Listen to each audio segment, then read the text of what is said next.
안녕하세요, 다니쌤입니다. 자, 공동투자 많이들 하시죠? 형제, 친구, 지인들하고 많이 합니다. 이게 잘하면 굉장히 좋은데요, 잘못하면 돈도 잃고 관계도 단절날 수 있습니다. 자, 오늘은 사람들이 공동투자를 왜 많이 하는지 그 이유 4가지를 알아보겠습니다.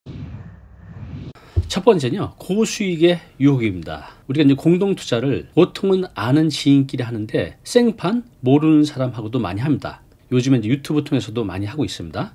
여기 보시면 부동산 공동투자로 1년 안에 2배 수익, 이런 고수익에 넘어가는 거죠. 자, 이런 뉴스처럼요, 많은 공투 사기꾼들이 여러분들도 끌어들이죠. 요즘같이 이제 예금 금리가 낮은 시대에는 예금이나 적금으로 재산을 불리기가 어렵잖아요. 예를 들어서 지금 뭐 예금 이자가 연 2, 3% 수준인데 투자를 하면 뭐 10%다, 30%다, 심지어는 뭐 100%다, 200%다. 이제 이런 말에 현혹이 돼서 공투를 하신 분들이 많이 있는데요, 조심하셔야 됩니다. 특히 모르는 사람하고 하는 경우는요, 더더욱 조심하셔야 됩니다. 자, 두 번째부터는요, 사기꾼이 아니라 그냥 내가 잘 아는 지인과 정상적으로 하는 경우를 한번 볼게요. 첫 번째, 소액으로 할 수 있다는 겁니다. 우리가 보통 이제 상가나 건물 하나 사려고 해도 적게는 몇 억에서 뭐 몇십억까지 하잖아요. 자, 그런데 내가 친구들, 가족, 돈을 모으면 비교적 소액으로도 상가 주인이 될 수 있고, 좀 더 많이 내면 내가 건물주도 될 수 있는 거죠. 그죠? 내가 혼자 할 때는 상상도 못 했는데 같이 하면서 건물주 타이틀을 갖게 될 수 있다는 거죠. 그래서 많은 분들이 또 지인들끼리 소액으로 투자를 하십니다. 자, 세 번째는요, 친족, 지인의 신뢰입니다. 자, 공동투자는요, 그 관계가 충분히 신뢰할 수 있어야 할 수가 있잖아요. 여기 이미지처럼 우리 공투하자, 친구니까 믿고 끝까지 잘 해낼 수 있을 거야 라는 생각, 또 같은 목표를 가지고 있으니까 나중에 뭐 분쟁이 생기지 않겠지 라는 생각으로 많이 합니다. 특히 이제 부모, 형제끼리 함께 투자하는 경우가 많이 있는데, 가족 간에는 이제 그런 끈끈한 유대감, 또 믿음, 또 심리적 안정감이 있잖아요. 자, 예를 들어서 형제끼리, 자, 우리 돈 모아서 상가 사서 월세나 받으면서 살자 라고 제안했을 때, 뭐 가족끼리인데 뭐가 문제가 있겠어? 라면 쉽게 동의를 합니다. 그런데 이럴 경우 나중에 문제가 생기는 경우가 너무너무 많습니다. 그 문제 어떤 것들인지 잠시 뒤에 말씀드릴게요. 자, 마지막 4번째는요, 혼자 하기 두렵기 때문에 그렇습니다. 여러분들이 상가 건물 투자할 때 엄두가 안 나죠. 내가 이걸 혼자 감당할 수 있을까? 이거 실패하면 어떡하지? 이거 법적으로 너무 복잡한데 이거 내가 해낼 수 있을까? 자, 이런 걱정 때문에 투자를 포기하는 분들이 많이 있는데, 공투를 하게 되면 좀 다르죠. 친구나 가족하고 같이 하게 되면 투자 금액도 나눠서 하고 또 리스크도 분산이 되기 때문에, 또 문제가 생기면 서로 의논하고 결정할 수 있기 때문에 심리적으로 안정감을 주죠. 그래서 혼자는 두렵지만 같이는 괜찮아 라고 해서 이제 공투를 많이 합니다.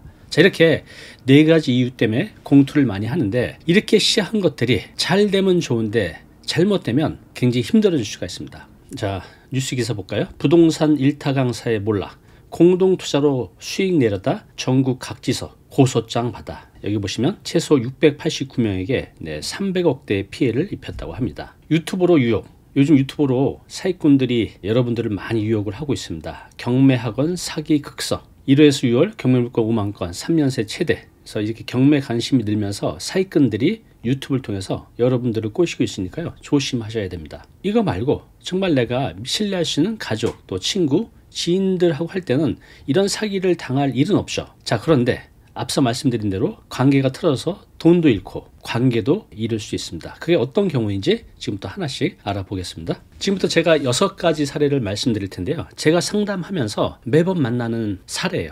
여러분도 한번 보시면서 저런 경우가 있을 수 있겠구나, 또 내가 저런 경우를 감당할 수 없겠구나 라고 하면요, 공투하지 마시기 바랍니다. 자, 첫 번째 경우입니다. 내 땅인데 내가 마음대로, 여기 지금 A씨가 있고요, 여기 B씨가 있습니다. 같이 50%씩 돼서 땅을 소유하고 있습니다.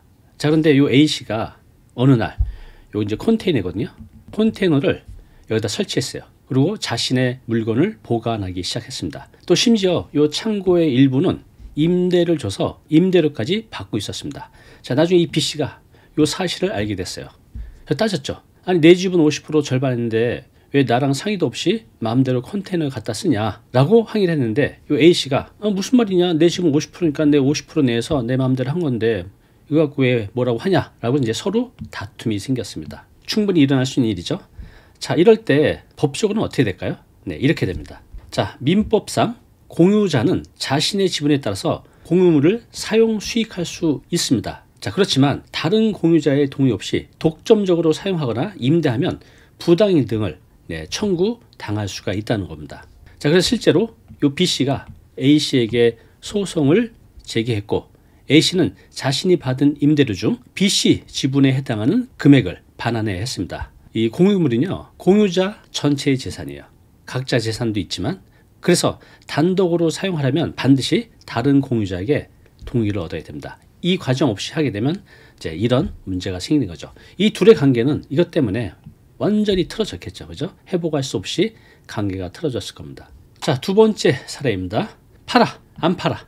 여기 C씨와 D씨가 여기 상가 건물을 50%씩 가지고 있습니다. 자, 그런데 이 건물 가격이 처음보다 가격이 많이 올랐어요. 자, 그래서 이 C가 가격이 많이 올랐으니까 이거 팔자. 근데 이 D씨는 아니야, 여기 지금 호재도 있고 좀 더 있다 팔 거야. 지금 팔면 손해야. 지금 안 팔아. 충분히 이런 상황이 언제든지 생길 수 있습니다. 각자의 의견이 다르니까. 자, 이런 경우 어떻게 될까요? C씨는 이 D가 안 판다고 하니까 자신의 지분을 E씨에게 팔았어요. 매각을 한 겁니다. 자신의 지분 50%를. 자, 우리 민법에서는 일단 각 공유자는 자신의 지분에 대한 지분 처분의 자유를 인정하고 있습니다. 그래서 이렇게 팔 수는 있어요. 자, 그러면 이 D씨는 갑자기 새로운 이 E씨하고 공동 소유자가 된 거잖아요. 생판 모르는 사람하고. 자, 이런 경우 어떻게 될까요? 자, 앞서 말씀드린 대로 공유자는 자신의 지분을 매도할 수 있습니다. 그렇죠? 이렇게 매각을 했어요. 자, 그런데 공유물 전체를 매도하려면 이 공유자의 동의가 있어야 됩니다. 동의를 안 해줬기 때문에 매각을 한 겁니다. 근데 이제 현실적으로는 이 사람도 특별한 목적이 있지 않은 한은 공동 소유, 생판 모르는 이 사람이 또 있는데 이런 공유 지분을 또 쉽게 사지는 않습니다. 근데 어떤 특별히 목적이 있는 경우는 또 사는 경우가 있긴 합니다. 자, 이렇게 해서 어떻게 됐을까요? 요 새로운 사람이 요 사람에게 자신의 지분에 대해서 공유물 분할 청구 소송을 제기를 합니다. 법원에. 이 법은 굉장히 힘들잖아요. 서로가 힘든 거죠. 법적으로 하는 게 가장 힘듭니다. 서로 비용도 들고 또 심리적으로도 굉장히 압박을 받을 수밖에 없죠. 자, 이렇게 이 사람은 이분하고 소송 때문에 이제 굉장히 힘들어지는 겁니다. 자, 이런 경우도 얼마든지 생길 수가 있죠. 자, 세 번째 사례. 누가 공사비를 더 내나. 자, 여기 E씨가 있고 여기 F씨가 있다고 해볼게요. 자, 이분들이 건물을 하나 갖고 있어요. 이 건물. 근데 이게 오래돼서 건물의 균열도 가고 상태가 안 좋아요. 그래서 E씨가 보수공사가 필요하다. 같이 돈 1,000만 원씩 내서 보수를 하자라고 제안했어요. 보수하자. 리모델링 하자. 근데 E씨는, 요 F씨는 아니야, 나 돈 없어. 그리고 지금 굳이 할 필요 없을 것 같아. 하지 말자라는 의견을 내는 거죠. 그런데 E씨는 이걸 계속 두면 문제가 생길 것 같아서 일단 본인이 전액을 부담하고 리모델링 했습니다. 2,000만 원을 주고 건물을 보수를 했어요. 급한 사람이 먼저 할 수밖에 없겠죠. 그러고 나서 나중에 자, 이차에서 돈 들었으니까 그러지 말고 나한테 돈 절반 줘. 얘기를 했습니다. 자, 그런데 이 F는 나 그 말에 동의한 적 없어. 내가 줄 의무는 없어. 나 안 줄래. 라고 거부를 했습니다. 자, 역시 소송으로 가겠죠. 어떻게 될까요? 자, 민법상 공유물의 유지 보수와 같은 관리 비용은요, 각자 지분에 따라서 책임을 지게 되어 있습니다. 50대 50이면 2,000만 원이면 1,000만 원씩 내야 되죠. 법으로 그래요, 민법상.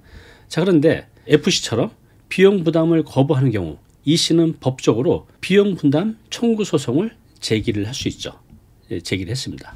결국 E씨는 소송을 통해서 FC에게 본인이 2,000만 원 낸 것 중에 절반인 1,000만 원을 받게 됩니다. 자, 그런데 이게 받았지만 그 사이의 법적 분쟁을 통해서 그 스트레스 또 변호사 비용 사실 남는 게 없겠죠.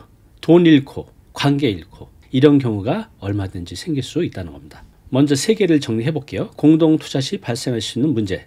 첫 번째, 무단 사용 또는 임대 수익에 대한 갈등. 두 번째, 나는 팔 거야, 나는 안 팔 거야. 이런 매매 의견 충돌. 자, 세 번째, 관리비나 기타 건물 유지 보수 분담에 대한 갈등. 얼마든지 생길 수가 있습니다. 자, 세 개 더 알아보겠습니다. 자, 여기 G씨하고 H씨가 요 건물을 공동으로 소유하고 있습니다. 자, 임차인에게 매달 월세를 받고 있었죠. 자, 그런데 요 G씨가 이 건물 전체에 대한 관리뿐만 아니라 공실이 생기면 그 공실을 채우기 위해서 부동산에 내놓고 또 계약서도 쓰고 여하튼 이 건물의 총체적인 관리를 하고 있었습니다. 근데 이분이 나만 고생하니까 처음엔 괜찮았는데 억울하잖아요. 그래서 이번 달부터 들어오는 돈의 70%는 내가 가질게. 왜? 넌 아무것도 안 하니까 나 혼자 일을 다 하니까 그 수수료 나는 70% 하고 너는 30%만 받아.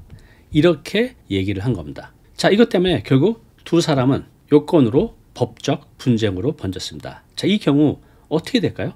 맞죠? 이 사람이 자신의 인건비 또 시간, 노력, 열정을 다해서 건물을 관리했는데 이 사람은 아무것도 안 하고 50%만 받아가면 요 지씨 입장에서는 너무 억울할 거 아니에요. 그래서 이것 때문에 소송으로 가게 된 겁니다. 자, 어떻게 될까요? 자, 이렇게 됩니다. 공유물에서 발생하는 수익은요, 지분에 따라서 나눠 가져야 됩니다. 만약 1,000만 원이 들어오면 500만 원씩 가져가야 되죠. 자, 여기서 이 G씨가 일을 다 했잖아요. 건물에 대한 모든 관리, 운영. 그렇지만 H가 아무것도 안 했다 할지라도 이 H는 이 사람이 더 가져간 부당이득을 청구할 수 있습니다. 그래서 결국은 5대5로 다시 나눠 가져라는 판결이 났죠.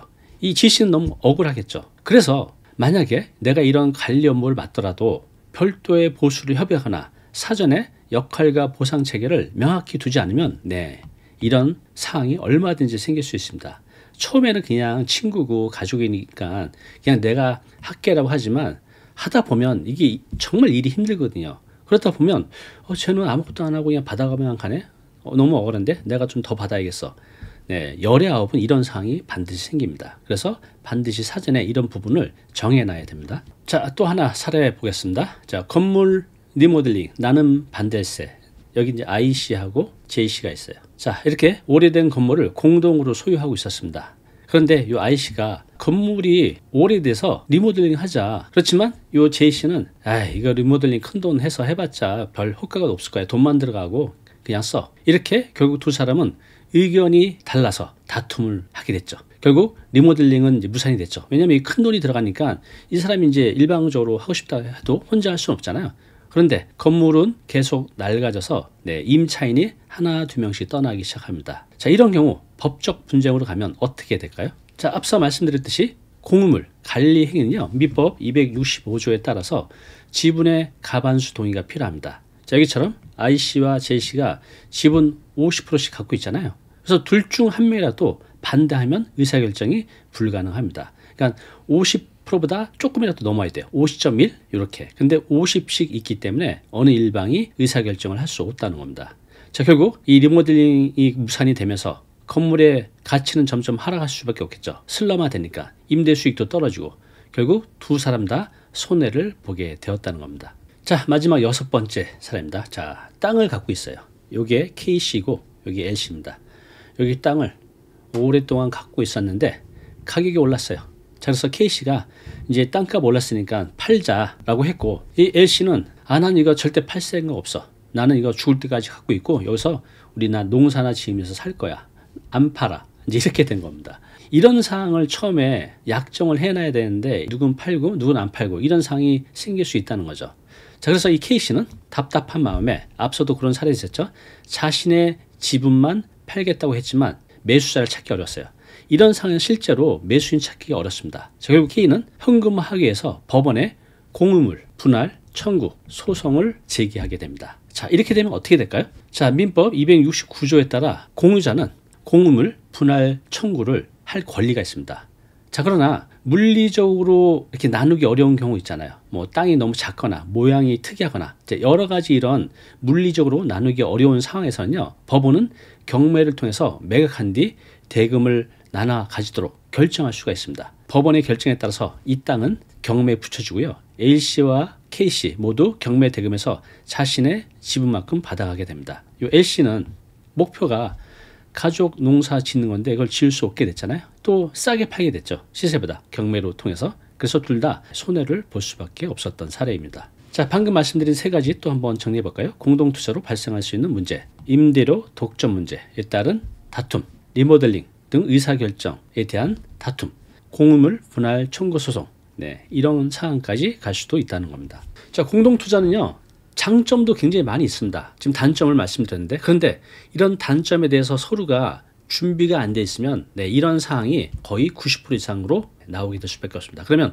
돈도 있고 관계도 잃는다는 거죠. 그래서 공동투자 하실 때 반드시 사전에 준비하고 체크해야 될 것이 있습니다. 자, 그게 무엇인지 알아볼까요? 지금부터 집중해서 보시기 바랍니다. 자, 첫 번째는요, 명확한 합의와 문서화. 이렇게 할 때는 저렇게 하자. 예를 들어서 수익 분배는 어떻게 하자. 네가 관리를 다 하고 대신에 6대4로 나누자. 뭐 이런 것들 있잖아요. 자, 매각을 할 때는요. 어떤 기준으로 어떻게 진행할지 그런 구체적인 사항들을 다 정해 놓으셔야 됩니다. 또 관리비는 누가 얼마나 부담할지, 또 앞서 말씀드렸듯이 그렇게 건물이 리모델링 하게 될 때는 언제 어떻게 할지, 이런 생길 수 있는 모든 것들에 대해서 합의를 하고 그것을 문서화해 놓는 거 너무 중요합니다.